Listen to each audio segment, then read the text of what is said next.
Brian Fargo had gone through high school playing games on his Apple II. But after graduating, he decided that he could probably make better games than the ones he was buying. So in 1982, he programmed The Demon's Forge using the company name Saber Software. He was all on his own, so in order to sell it, he spent half his budget on one single ad in the computer magazine Soft Talk. Then, to get retailers to want it, he would call up stores pretending to be a random gamer who wanted to play the cool game they'd seen in Soft Talk. The trick worked, and retailers started ordering the game from Saber Software, not knowing Saber was one person, and that it was the same one person who'd called them in the first place. The game got him the attention of Boone Corporation, where he went to work for the next year. But after one of Boone's board meetings ended in a fistfight, Fargo decided it was time to strike out on his own again.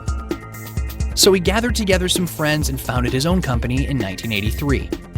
They went ahead with no real plan, having no idea that they were about to experience one of the most dramatic rises and precipitous falls in the history of their industry, going from small developer to top-level publisher to bankrupt, while at the same time giving major developers like Blizzard, BioWare, and Treyarch their start. Sit back and enjoy this bard's tale of Interplay Entertainment.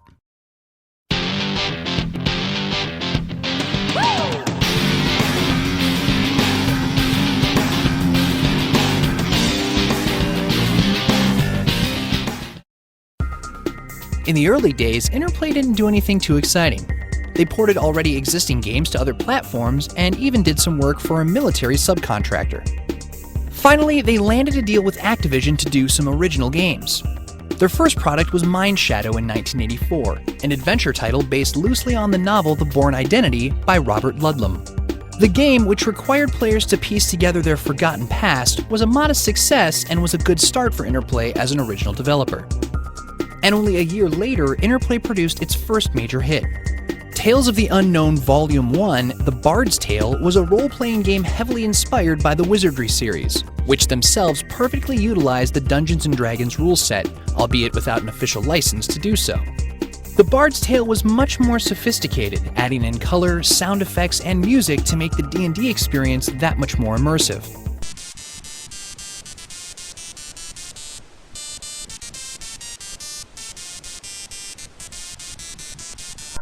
While the story was pretty bare bones, its famous intro sequence featured a bard recounting a tale that the gamers would then play through. And like Wizardry before it, the Bard's Tale featured an addicting blend of gathering loot and leveling up.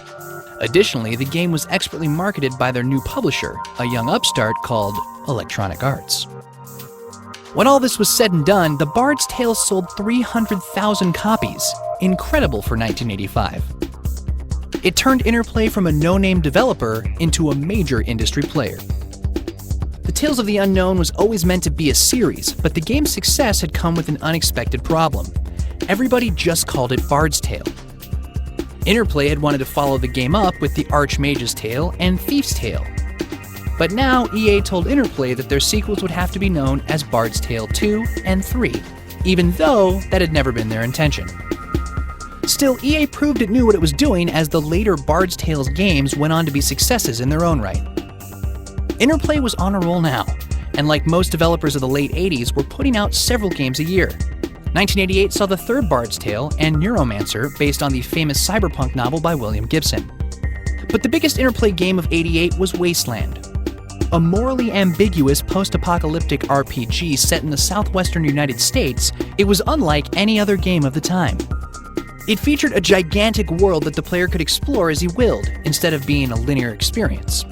It had a rich storyline and a large cast of characters. Dungeons wouldn't reset every time you visited, and it would remember each enemy you killed or puzzle you solved. But most importantly, the game wasn't split into simple good and evil, like every other RPG. Choices were varying shades of gray, and sometimes players would find themselves in darker situations than other games dared go. It was another big success for Interplay, but it was still published by EA. But by 1988, the developer had decided that they didn't want anybody else telling them what to do anymore. Only 5 short years after their founding, Interplay decided to self-publish. So all on their own, they released Battle Chess, which was just chess, but with the one thing that every other chess game was missing: violence. Instead of simply capturing an opponent's piece, the fully realized sprites would duke it out for control of their square. It might not seem like much, but it grabbed audiences' attention and became a seller for Interplay. So as the 80s turned into the 90s, Interplay seemed to be sitting on top of the world. Brian Fargo and his team had grown the company into an RPG powerhouse that could successfully self-publish. There was only one last frontier to conquer: publishing games from other developers. That was, after all, where all the real money was, as they'd learned from watching Activision and EA take a chunk of their own games' profits. Now it was their turn, and they went for broke. Since the gaming industry was still relatively young, Interplay decided to gamble on a number of unestablished but talented young teams. One of the first was a group of 3 college grads calling themselves Silicon and Synapse. In 1991, Interplay published RPM Racing, which was the first American-made game for the Super Nintendo. This was a big deal for Interplay, since to date they'd only seen major successes on PCs. If they could make that jump to consoles, they'd be one of the biggest powers in the industry. Over the years, Silicon and Synapse would create a number of console products such as The Lost Vikings and Rock 'n' Roll Racing. Eventually, Interplay offered to acquire the little company outright. Sadly, the guys, now named Blizzard Entertainment, chose to go elsewhere. Interplay wouldn't know how much they'd lost until later. In the meantime, Interplay was still doing great work as a developer. In 1992, they obtained the license to do a game based on the original Star Trek series. This wasn't considered that big a deal. The show had been off the air for decades, and the follow-up series, The Next Generation, was what all the kids were watching now. But in terms of both commercial sales and critical praise, Star Trek 25th Anniversary ended up being the first successful Star Trek video game. For a later CD-ROM version, Interplay even reunited the original cast to the show to do the voices.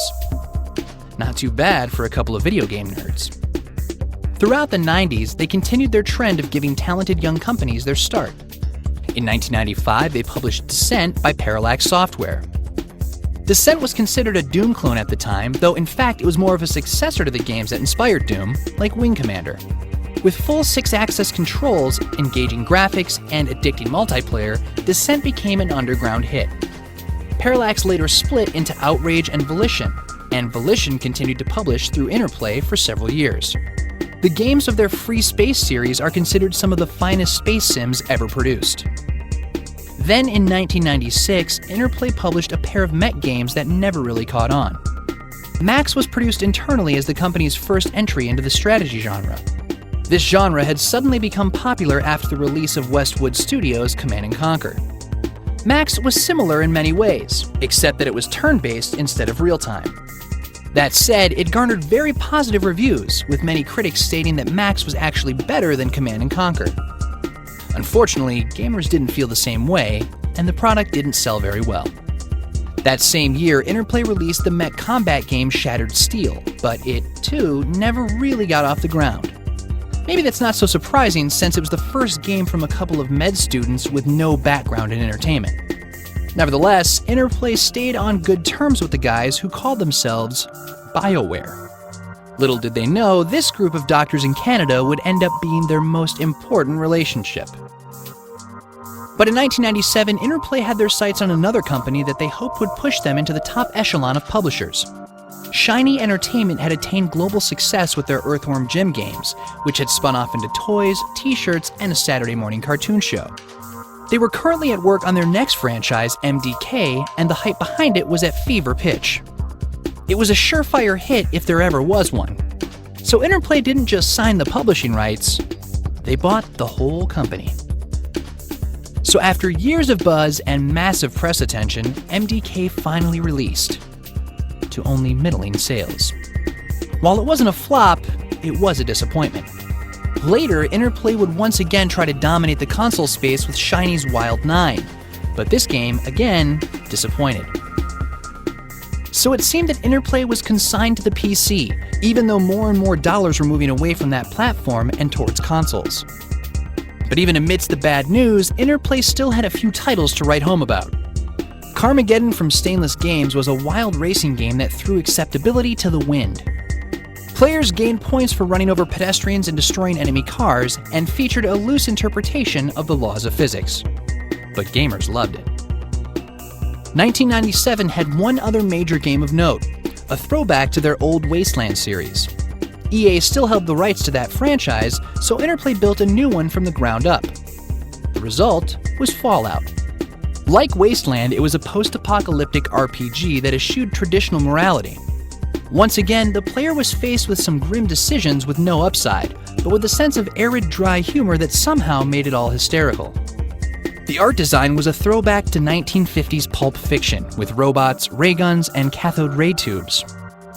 The world was open for the player to explore, the level-up system was deep and accessible, and the characters were memorable. It also had an astounding voice cast for games of the era, including Richard Dean Anderson, Keith David, Tony Shalhoub, and Ron Perlman as the narrator. Like Wasteland before it, it was a sensation with audiences. And yet, in terms of sales, it couldn't compete with console juggernauts like Final Fantasy VII. It was like no matter how hard they tried and how well they were reviewed, they just couldn't sell like their competitors. And now, the cracks were starting to show. By this time, Interplay was a monster, publishing roughly as many games as Activision or EA.